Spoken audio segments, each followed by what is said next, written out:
We are remembering the life and legacy of former NASCAR driver Greg Biffle after he, his family, and 3 others died in a crash Thursday morning. Let's get you caught up on what you need to know. Right now, the National Transportation Safety Board is on the ground in Statesville to try to figure out what went wrong.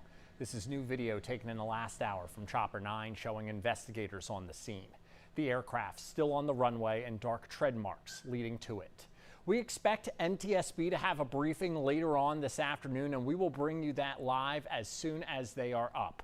We know Greg Biffle's wife, Cristina, their 14-year-old daughter, Emma, and 5-year-old son, Ryder, all died in the crash, along with 3 others, Dennis Dutton and his son, Jack, and Craig Wadsworth, who worked in the NASCAR community.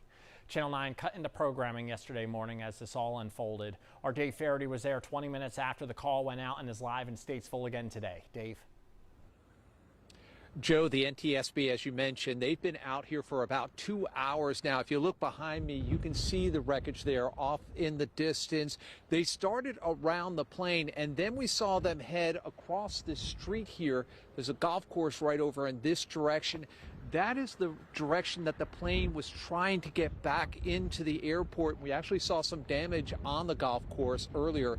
Take a look at some of this video. This is video shortly after we arrived Thursday morning at the Statesville Regional Airport. The Highway Patrol says 7 people died in the fiery crash, including former NASCAR driver Greg Biffle and his family. This morning we could see several investigators with the NTSB around the plane, and then they headed across the street onto the golf course. You might be able to see some of that video here.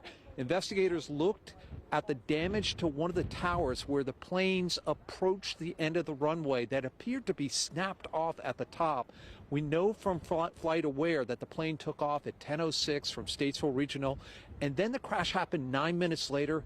I've also spoken with several eyewitnesses in the area this morning who described the plane having engine issues as it came back in.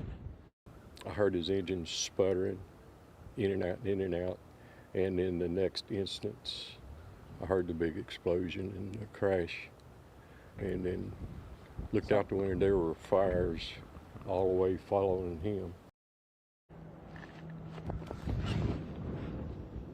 And you're looking at some live pictures of those investigators with the NTSB, along with the FAA around the plane right now, going over the crash scene here at Statesville Regional Airport.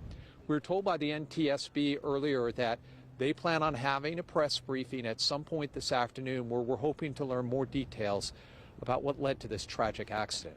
Reporting live from Statesville, I'm Dave Faraday, Channel 9 Eyewitness News. And Dave, I just got that press conference info. It's at 3 p.m. at the Statesville room in the Hilton Garden Inn.